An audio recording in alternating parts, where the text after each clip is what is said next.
Hey there guys, Mike here again. Thanks for clicking this video. Welcome to my shop. In this video I'm going to show you how to make these lighting wands, otherwise known as infinity matches. I recently did a YouTube short here demonstrating this brass infinity match that I made, and it sparked some interest. So I'm going to go in depth and show you how to make these and how to use them. So you're probably wondering, what is this lighting wand infinity match that you talk about? Well, it's pretty basic.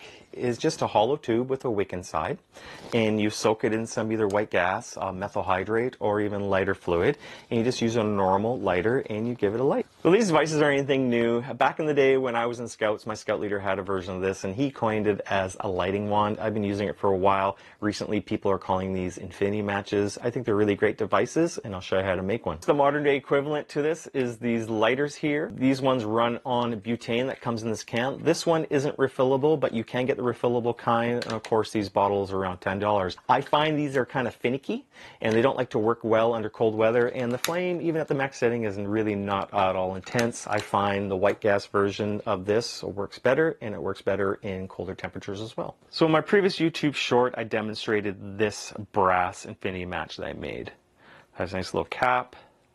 I threaded the top and bottom. I hollowed it out on my lathe. And so it has a nice knurled in there. Hold on to it and you pull it out. People ask you, hey, that looks pretty cool. Where did you get that? Now I realize that a lot of you guys don't have a lathe, so I can show you how to make this stainless steel version. So what you need to do is get some hollow steel tubing. So I found that these reusable stainless steel drinking straws work well. So for a package of 4, you can get them for around $5. The first thing to do is drill the holes out here. So I use a 1/16 drill bit here.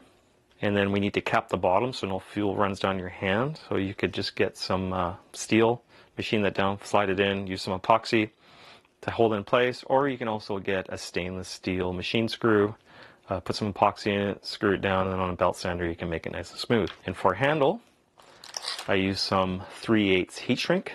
And for the wick or the stuffing, I use some fine steel wool, but triple O will also work. So let's go ahead and build one.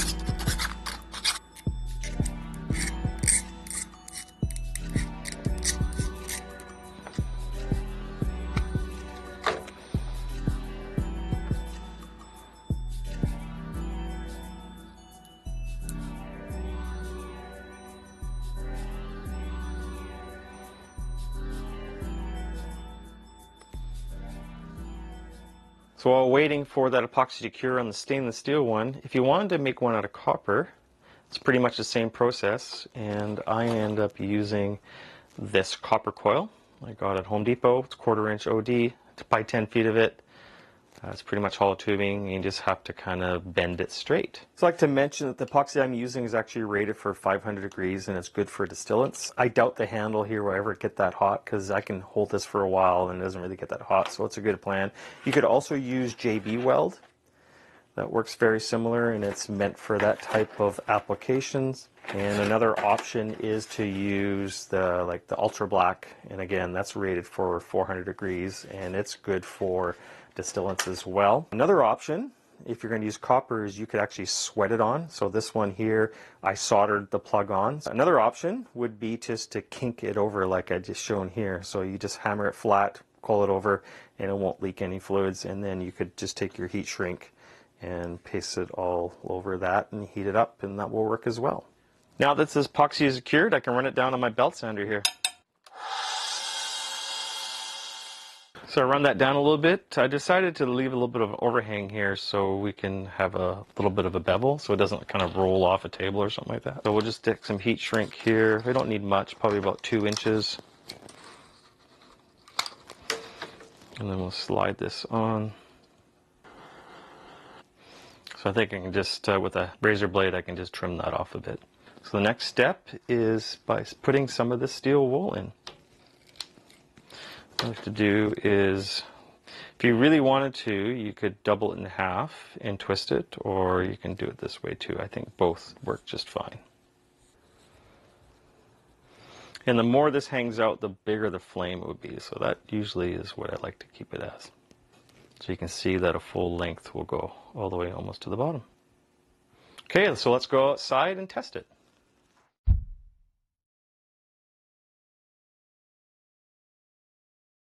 Just in my backyard here, I have my birthday lantern here, and we'll light this up. I put a little bit of white gas or naphtha or Coleman fuel into a little squeeze bottle here, and we'll just take our newly made wand and we'll just soak it up there. Doesn't take long, 15, 20, 30 seconds. Of course, the longer you have in here, the longer it'll wick up and the longer it will run.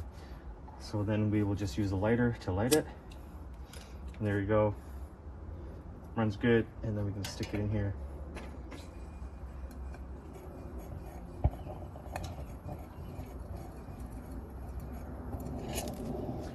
You can just blow it out.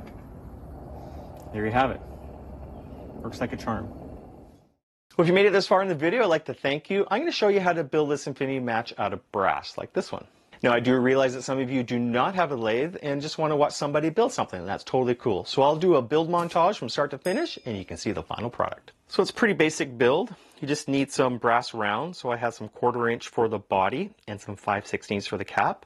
And for the tap and die set, I'm just using 1/4 inch by 28 National Fine.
I hope you found this video informative and inspires you to build something like this. I'll put a link in the description below for a set of plans to build a brass one. Please leave a comment below if you have any questions regarding how to make these. And as a reminder, these aren't meant for children, for adults only. Once again, thanks for watching, and we'll see you in the next video.